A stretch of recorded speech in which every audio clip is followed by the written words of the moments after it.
Hello and welcome back to the worst Warmachine channel on the internet. I'm Malorian, and this is Malorian Weekly. I think it's weekly, but for the last 3 weeks I've been doing more than one video per week, so I don't know, I'll have to change the name.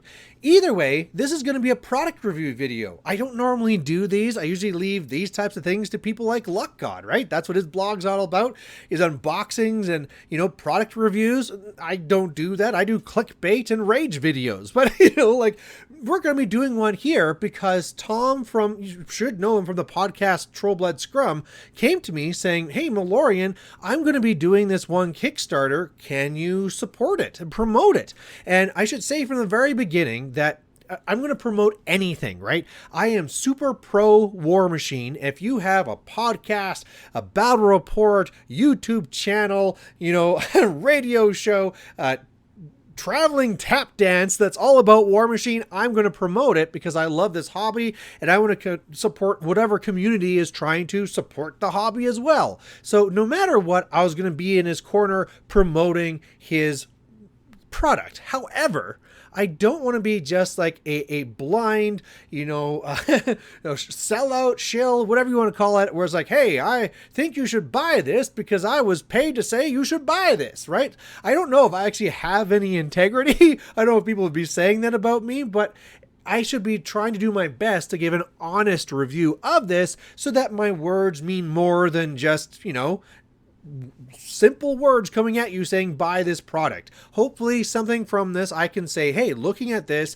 is why I think this is really good. If there's anything that I think could be improved, I'll be mentioning that as well. And then we'll kind of give our total summary at the very end. So I think that's the fairest way that I can be reviewing this stuff, showing you what the Kickstarter is, what it's all about. I have some pieces here to be looking at as well. And at the end, you can, of course, make up your own mind, but as you can probably know from the start of this, I'm probably going to say that you should support it. But let's actually get into this whole thing and try and see if we can actually build some real reasons why. Let's see if I can convince you. So what we're actually having here, what the Kickstarter is it's called Bulldozer Terrain.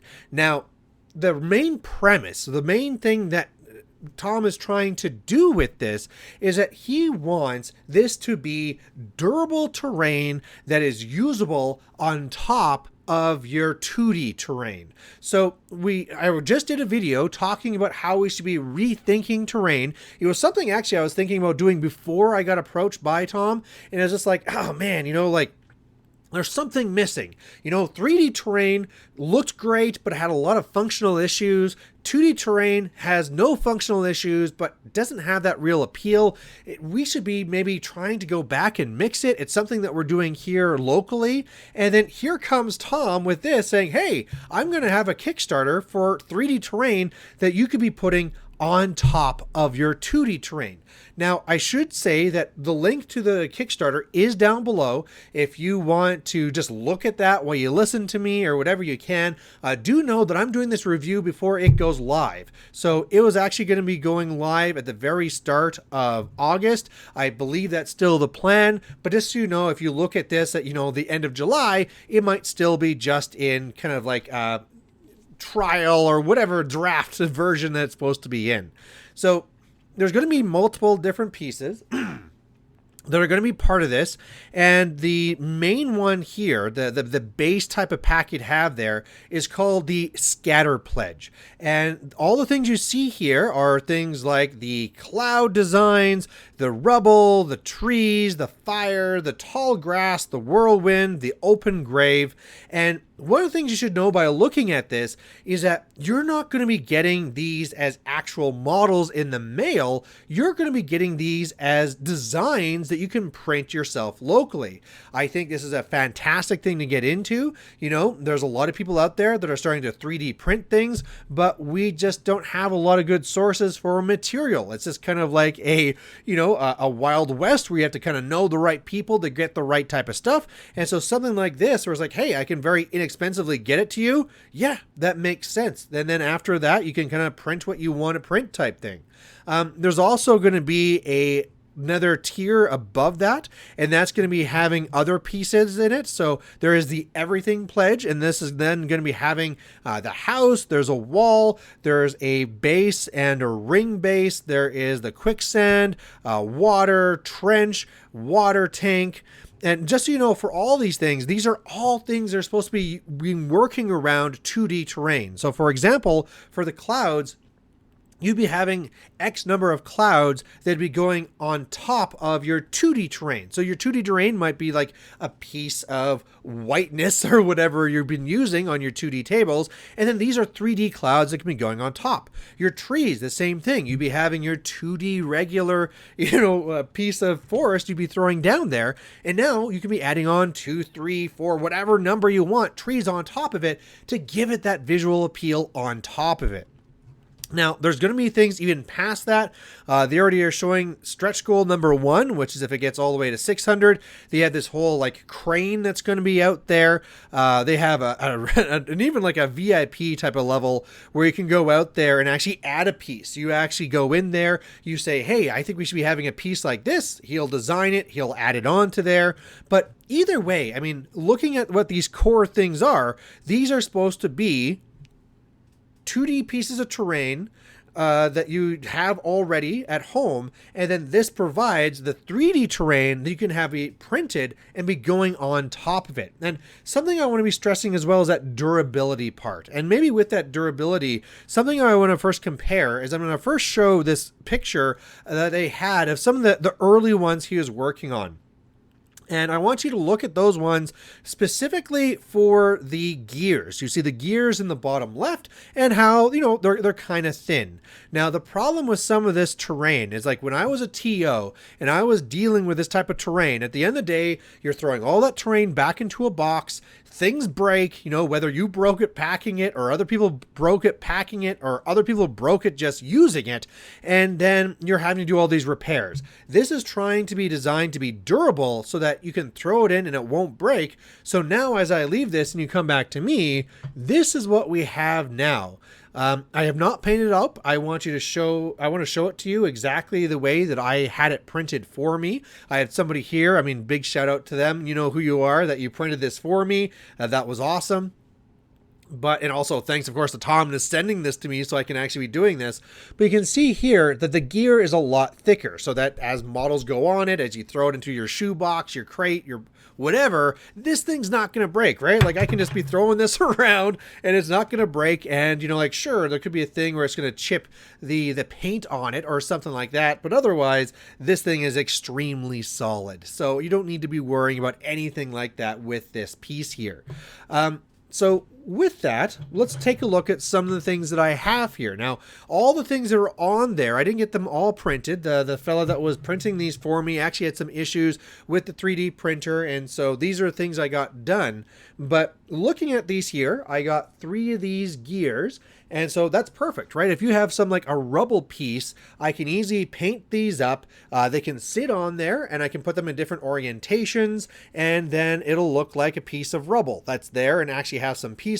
I can slide them so that my models can be fitting in between them. If they're really in the way because I have like a huge base or lots of things there, sure, I can just slide them off and move them to the side. No problem. We had already mentioned about the clouds, and I think these ones are really good because when my group was talking about these, what do you use for like a 3D cloud? Like, are we just going to have like, I don't know, like little cotton balls that are going to be suspended using pipe cleaners? I don't know. And I think this is a very good in-between, right? This is something where it looks like a generic kind of like puff of a cloud. You just have to kind of make this white. If you just made this white and put like a dark wash on it, that's probably fine already. If you want to like it more like a darker smoke, you could kind of do that, making it darker at the top or something. But, just for like a wispy cloud, this could just be spray this thing white, put on a wash, you're good. Same thing, throw it down on that cloud, little 2D piece that you have, and it's really clear, like, okay, these are some little wispy things that are going around for you. Now, something I might want to say about size-wise is that some of the problems that we'll see with these two that I just showed you is that, as I keep dropping things, is that you get kind of samey, and they kind of get so that they're exactly the same thing.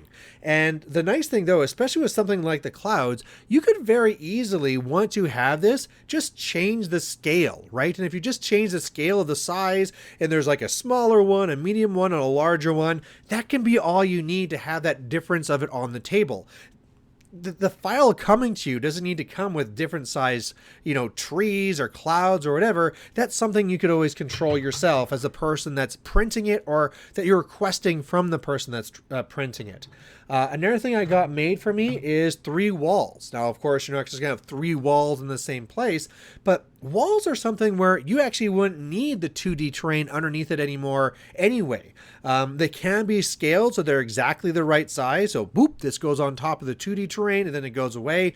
But because walls are something where nothing goes on them, you should probably never need to actually go and throw these away. So I really feel like that's something where, hey, I don't even need those 2D terrain walls anymore. Or if you have the 2D terrain and you have something that puts down, like a razor wire or covering fire, great, use it for those now. And then you have these to actually put on there. And so the way that he made these is that there's some sandbags and then some things that are attached to it. So yeah, great. I mean, that's going to be super easy to paint up. The way that these first ones came out, there was some scratchy detail underneath. There's ways, already the person that had it printed for me is talking with them and they're looking to make this even better. But obviously, if you're looking at this from the top, you're not going to notice the scraggly little stuff that's underneath it, right? Like that's details that never comes up. Like what does the bottom of a Rulik battle engine look like? Who knows? Nobody ever sees it. It's at the very bottom. It's hidden. So that stuff doesn't matter. One of the fancier, bigger ones I had made was the house. Now, I did not get this glued together because I want you to see all the different pieces it kind of comes together. So it comes as like the main body of the house. This one prints off very easily, great detail. Of course, it's going to be up to your printer and all that stuff. And then there's this piece here with like the details for the gears that go in the front.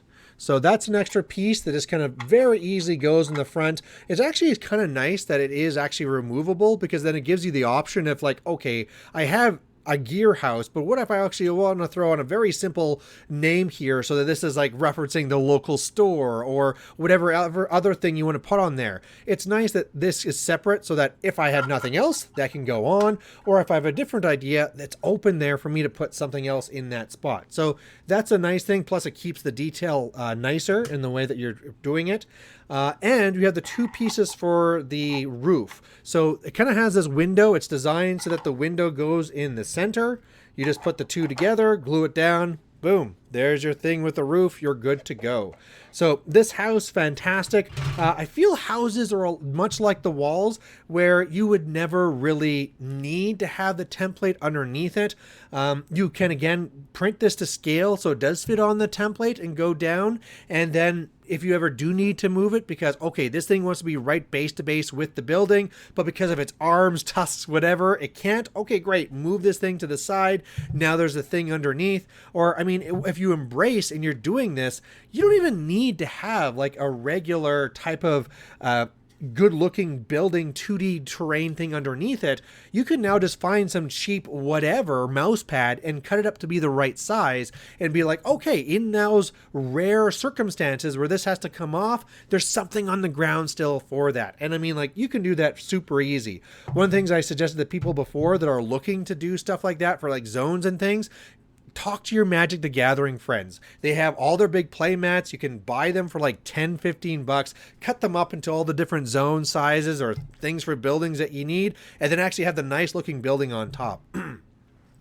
Now, like I said, I didn't have the other things printed off. One of the ones that was actually more interesting that I wanted to bring up was actually the one for the trench. I think the way that he's done the trench in this Kickstarter is very interesting, because to me, if I was to 3D print a trench, I would do it like pretty much Privateer Press did, you know, when they had it with their block house or brick house, whatever that structure one's called. I always mix up the two names. It comes with 2 trenches, and they're just flat things with little bits on the side. Boom, there's my 3D trench. But it still looks kind of small and not very trenchy. And so what they actually did with this one here is had an outer piece. So it's designed so that your 2-spec 2D terrain trench can be placed, and then this is placed around it. And so now it actually has a real good height, so it can be placed there and make it so it look like, hey, I'm actually getting cover because I'm in here, because it's not like it's a little tiny, you know, footstep that's protecting my toes. No, there's something substantial here that's protecting me. And what you're seeing here, though, is that it's something that's just not needed on the table. So that in that instance where a base is going to be overhanging it, that's going to be getting busy there, hey, you take that little piece, you slide it out, you put it away, and your trench is still there. The 2D trench, completely functional. Water is another one where the waters, if you look how they're done here, extremely flat. I don't think you're going to have any issues at all. This could probably just completely, again, replace your regular 2D terrain, 3D terrain, sorry, get mixed up, 2D terrain, and then you just use these because they're flat. You're not going to have an issue. Much like the houses, you could always design something to go underneath it. What else does he have on here? The fires, they're much like the clouds and stuff. You probably want to print them in different ratios, scales rather, I should say, so that they look different and not samey on the 2D terrain. On some of the other stuff that's in the higher level pledge, or even on the simpler one, right? We haven't really seen all of them yet. Some of them are still being developed. But we're seeing things here for like the water tank, right? The water tank, what is a water tank? Well, you could be saying it's like an obstruction like a building, and it can go down and just looks something where it's like, okay, it's not buildings everywhere, it's this water tank. And the nice thing with this is it has a nice base you can be working around with, and yet because it goes inside, if you have those arm issues, they can probably actually work around with that. So that's a nice way to have an obstruction that actually doesn't need to normally be moved out of the way for things that are there. Lets you see around it better. Quicksand, now that quicksand is turning into a real thing, I'm glad that we're going to be seeing some terrain for that. And then something that they also printed was stuff like the base that can go underneath the water or being used for something else, right? If you don't have the 2D terrain, you have these bases that you could be using for the stuff that does go underneath it, and then do whatever you want to it so it's all ready. The ring base, that's something that can be used as well. If you want to be doing water effects, you can be combining the two, I bet you, and putting the water effects on there. And if we're looking at the first stretch goal, like, you know, this heavy lifting one is just a massive, nice looking obstruction that can be there on the table, and the part that actually sticks out is pretty high, so it shouldn't actually get in the way of anything. And for the idea where you have to kind of see through it, all those open gaps should make that very easy. And if you don't like it, the nice thing with all these things is it's just going to come to you as a big file, right? If you only want to use this for the trees and the clouds, well, then just print the trees and the clouds. Now, let's go and actually evaluate the price. You know, is this worth it for the price? Now, the way it's set up right now, and again, he might make some last second changes before it goes live, is that the base one there for just like the scatter stuff, the very simple things that you throw in the 2D terrain, it's $15 Canadian. Extremely reasonable. When you think about how when I used to buy these things from like Battlefield Little Box or from GW, and I'm spending somewhere from like $50 to $100, this is extremely reasonable. Although, keep in mind that this is just the designs for it, right? You're just going to be sent the electronic designs for it, and then we'll have to get it printed yourself. So you also have to be thinking that price, although, you know, that can be done after, right? And for me, when I got all this printed, right, all this stuff here, so we had the building, we had the 3 walls, we had the 3 rubble gear pieces, we had the 3 clouds, everything that you saw there cost about $20 in material. It's kind of hard to say, you know, of course, it's not like there's a set little thing that can scale it, but the guy that printed for me is like, yeah, that was basically like $20 for this. And that's including that massive house, right? So again, if you were to tell me that Battlefield in the Box or GW was producing this kit, and there was going to be this box with a massive building, these clouds, the 3 walls, and the 3 pieces there for the rubble, what would I think I was going to pay for that? Well, that's going to be like $150 box, I would guess, something like that, maybe even 200. Well, with those things together, this is $35. And if you want to go into the next tier there where you're getting the everything pledge, well, that's just $20. So that's extremely reasonable. So I really feel that overall, again, I wanted to give this full fair review that this is a fantastic Kickstarter. This is something where it is a good looking product, right? Like there's a lot of things I went through here. There's like, yeah, this looks fantastic. The building for sure. I really like how this building is for, compared to other ones where I could be getting good looking buildings, but they cost me a lot. And here's this one I can be doing here, and it's fairly cheap and fairly easy to use and throw on the table there. So looks on here are fantastic. When I'm looking at the cost, that's fantastic. The whole samey thing, again, the way they're going to get around that is that by printing it off yourself at different scale ratios, and of course painting them a little bit different too. But I think the biggest thing to think about from this whole samey argument that you might have against it is that the more that we get into these types of things, the more that we support these Kickstarters, the more these things are going to be out there. And then the more that we have these designed 3D pieces of printable terrain that goes on top of the 2D terrain, this is going to move Warmachine to the next level where it has the competitive edge of having that 2D terrain at the bottom, but has that visual appeal of having these things on top. And speaking as a tournament organizer, having something that's cheap and I can just throw into a box and not worry about it breaking, yeah, sign me up. That's exactly what I want to be having. So am I going to be backing this? Hell yeah.